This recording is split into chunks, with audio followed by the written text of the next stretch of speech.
Olá, meu nome é Rodrigo Brambila. Hoje é dia 1º de setembro de 2018. Eu gravei um áudio essa semana para enviar por WhatsApp, para passar para as pessoas em geral, assim, as pessoas que não entendem nada de política, do que se passa, né, as pessoas comuns. E a recepção desse áudio, apesar de algumas críticas, foi bem boa. O pessoal gostou muito, me elogiou, então eu tô... Apesar assim, de não ser um áudio que entra muito em detalhes, eu resolvi fazer um vídeo com esse áudio e é o que eu vou passar agora, a partir de agora. Muito obrigado. Eu tenho conversado com meus amigos, meus colegas, e ainda tem muita gente que não sabe em quem votar para a eleição de 2018. O que eu tenho dito? Hoje só tem duas opções, né? A continuidade do que vem aí, 3 opções dá para dizer. Continuidade do que está aí, né? Que seria aí o PSDB da vida. A definitiva derrocada para a esquerda, né? Transformar isso aqui numa Venezuela de vez, que aí é os PT, PSOL da vida, os Ciro Gomes da vida, né? E o desvio, que seria buscar um governo à direita, né? Que é o governo de Estado mínimo, né? de desfazer o que a esquerda tem feito no Brasil desde 1988. Desses, só temos um candidato com reais chance, que é o Jair Bolsonaro. Ah, mas eu não gosto de Bolsonaro porque ele é homofóbico, ele é isso, porque ele é aquilo. Bom, então vamos se enterrar de vez na esquerda. Ah, mas a esquerda não é bem isso porque tu faz parecer que a esquerda é ruim, a esquerda blá blá blá blá blá. Bom, para entender isso, a gente tem que voltar um pouco no tempo. Olha, o que acontece? A esquerda é marxista, né? Para quem não sabe, né? Lá, Karl Marx, Manifesto Comunista, né? União das Repúblicas Socialistas Soviéticas, né? Lembrem dessas coisas, né? Coreia do Norte, Cuba, esses lugares nunca deu certo. Socialismo nunca deu certo em lugar nenhum. Ah, mas a esquerda não quer implantar um comunismo, né? Não decretou um comunismo. A Dilma foi presidente, ela era pró-comunista, mas ela não decretou um comunismo. Gente, comunismo não é um modelo de governo que tu implanta, assim, que tu diz, agora está implantado o comunismo no Brasil. Comunismo é um projeto de poder. E ele muda conforme a música, conforme a necessidade. Ele muta 1 milhão de vezes se for preciso. E o que acontece?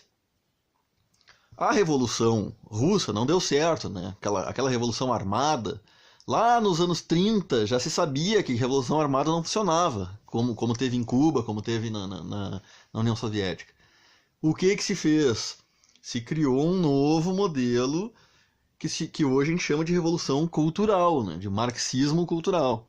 O que é isso? É mudar a sociedade ao ponto de que ela queira um socialismo, de que ela não só não lute contra, como ela peça o socialismo. Daí que a gente tem essa mentalidade do brasileiro que tudo o governo tem que dar, tudo o governo tem que fornecer, né? E ele esquece que quem mantém o governo é ele próprio, né? Então, a própria Constituição de 88 ela foi moldada para isso. E quando caiu o Muro de Berlim, quando caiu a União Soviética, os mais velhos vão lembrar disso, em 1990, o Fidel Castro e o seu Lula da Silva, Luiz Inácio Lula da Silva, formaram uma coisa chamada Foro de São Paulo. Tem gente que dá risada disso, tem gente que não acredita nisso. Isso aconteceu. O Foro de São Paulo foi criado, né, nas palavras deles próprios, para restaurar na América Latina o que foi perdido no leste europeu. Ora, o que foi perdido no leste europeu em 1990? A União Soviética, né, o bloco soviético, o bloco comunista, que é responsável por milhões de mortes. Inclusive, principalmente na Ucrânia, busquem saber sobre isso. Então, o Foro de São Paulo, ele não é uma organização que manda no Brasil, como alguns dão risada, né?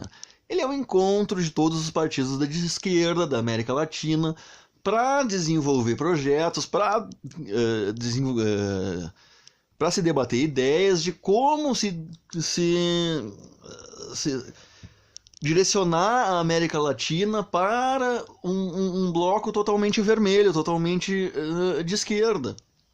E formar, assim, entre aspas, bloco de uniões das repúblicas socialistas da América Latina. Né? Aí deram o nome de Ursal lá e começaram a rir, dizer, ai, é um ursinho. Não, isso não é brincadeira, gente. Isso está acontecendo. O Brasil hoje não é uma Venezuela, não é uma Cuba, porque o projeto no Brasil é um pouco diferente. O Brasil é quem banca esses outros. O Brasil seria o último a se tornar, de fato, uma Venezuela. E por isso que a gente está bancando, a gente está mandando milhões para outros países. Né? No governo da Dilma se viu isso acontecer. Só existe... O Brasil não vai mais aguentar um novo ciclo de PT, ou de PSDB, ou de PCdoB, ou de PSOL. O Brasil não vai aguentar, o Brasil vai quebrar. E ele foi feito, as coisas foram sendo levadas para que quebrasse, para que o caos se instaurasse, porque eles precisam do caos. Tem duas coisas que são principais nesse modelo, nesse novo modelo de implantação do socialismo. Primeiro é gerar o caos social, né, com violência, com a criminalidade do jeito que está. Porque quando o caos se instaura, o que as pessoas fazem? Elas se voltam para o governo, elas querem que o governo dê uma solução. E o segundo, na verdade esse é o primeiro, é acabar com a família.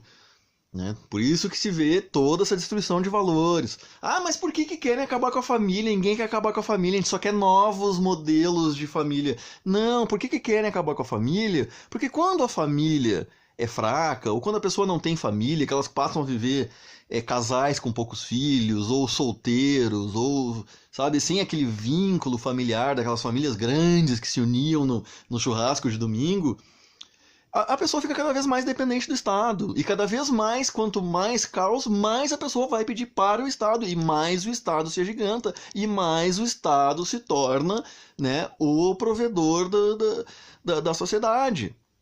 Então, é a mesma coisa do comunismo soviético. O Estado gigante mandando em tudo. Só que foi, em vez de através das armas, através de um próprio pedido da população. Uma população sem valor, uma população sem família, uma população desnorteada, sem conhecimento, né? Que pede isso. E esse sempre foi o objetivo dessa gente, desde lá dos anos 60. Esse negócio que está acontecendo hoje é um projeto que vem de muitos anos, mais de 50 anos. Então... Aí, voltando às eleições, gente, só existe uma... Ou a gente aceita isso, de que a gente vai virar um bloco socialista, de que isso aqui vai virar uma miséria, porque socialismo é nivelar todo mundo por baixo, ou a gente abre os olhos, a gente deixa o nosso orgulho de lado. Eu sei que tem muita gente que quer o Partido Novo, que quer João Amoedo, ou que quer o Álvaro Dias... Ou a gente abre mão do nosso orgulho agora e elege Jair Bolsonaro, que é o único que o povo resolveu apoiar por algum milagre, ou a gente vai abrir espaço para essa esquerda. Isso se é que Álvaro Dias... Mas eu nem vou discutir isso, né? Mas... Enfim, é a nossa última esperança. O Jair Bolsonaro é um cara perfeito? Não é. Ele se atrapalha, ele mete o pé pelas mãos... Às vezes, né? Especialmente quando faz as brincadeirinhas dele. Mas ele é o único que a gente tem. Por favor, repassem essa mensagem para a população. Jair Bolsonaro é a única opção que a gente tem. Não há outra opção. Não adianta a Amoedo fazer 6, 7, 8%, que isso não vai levar ele para o segundo turno. Vai tirar um monte de votos do Bolsonaro, que poderia ganhar no primeiro turno e vai acabar não ganhando. E aí no segundo a coisa vai engrossar. E aí a gente corre o risco sim de virar uma Venezuela. É a última chance. Eu espero que pensem, deixem orgulho de lado e pensem nesse assunto. Obrigado.